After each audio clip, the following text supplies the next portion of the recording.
Hi friends, ഞാൻ ഇന്ന് എത്തിയിരിക്കുന്നത് ഗോവയിലെ പത്രാദേവിയിലുള്ള ഉണ്ടാട്ട സമൃദ്ധി സ്മാർക്ക് എന്ന സ്ഥലത്താണ് എത്തിയിരിക്കുന്നത്. ഇത് ഗോവ മഹാരാഷ്ട്ര ബോർഡറിൻ്റെ അടുത്താണ്. ഇത് ഗോവയുടെ സ്വാതന്ത്ര്യ സമര ചരിത്രത്തിലെ വളരെ പ്രധാനപ്പെട്ട ഒരു സ്ഥലമാണ്.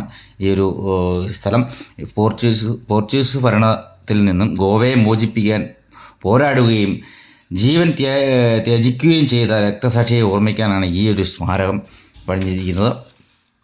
1955 ഗോവയിൽ മോചിതരായ സത്യാഗ്രഹികൾ പത്രാദേവിയിൽ അതിർത്തിയിലൂടെ ഗോവയിലേക്ക് പ്രവേശിക്കാൻ ശ്രമിച്ചപ്പോൾ നടന്ന വെടിവെപ്പിൽ നിരവധി പേർ ജീവൻ നഷ്ടപ്പെട്ടു. അവരുടെ ത്യാഗത്തിന് ഗോവയുടെ സ്വാതന്ത്ര്യ സമരത്തിൻ്റെയും ചരിത്രം ഓർമ്മിക്കുന്ന സ്ഥലമാണ് ഈ ഒരു സ്ഥലം.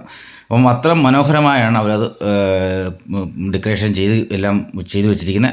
അത്ര മനോഹരമാണ്. എന്തെങ്കിലും നിങ്ങൾ ഗോവയിൽ വരുന്നുണ്ടെങ്കിൽ, ഗോവ ബോർഡർ മഹാരാഷ്ട്ര പോകുന്നുണ്ടെങ്കിൽ തീർച്ചയായും നിങ്ങൾ ഇതൊന്ന് വിസിറ്റ് ചെയ്യണം. Newly open ആക്കിയതാണ്.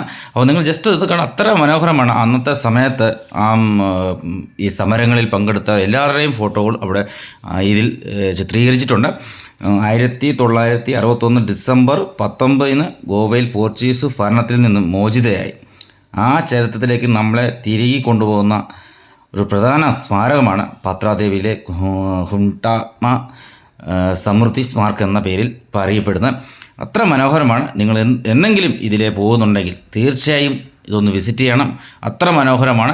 ഇത് രാത്രിയിലാണ് ഞാനിപ്പോൾ പോയത്. അപ്പോൾ അതുകൊണ്ട് ലൈറ്റും ഈ സമയം ഒരു 6-8 മണി സമയത്ത് ചെല്ലുവാണെന്നുണ്ടെങ്കിൽ വളരെ രസമായിരിക്കും. ലൈറ്റ് സിസ്റ്റങ്ങളും കാണാനും അത്ര മനോഹരം. നിങ്ങൾക്ക് കുറേ അറിവും കിട്ടും. കാരണം ഓരോ രീതിയിലാണ് അവർ ഇത് പണിഞ്ഞു വെച്ചിരിക്കുന്നത്. അത്ര രസമാണ്. അപ്പം ബോർഡറിൻ്റെ തൊട്ടടുത്ത് തന്നെയാണ്. നമുക്ക് കാണാൻ വണ്ടിയൊക്കെ നിരന്ന് അവിടെ കിടപ്പുണ്ട്. അവിടെ നമുക്ക് ജസ്റ്റ് എൻട്രി ഫീയോ കാര്യങ്ങളൊന്നുമില്ല, ഫ്രീ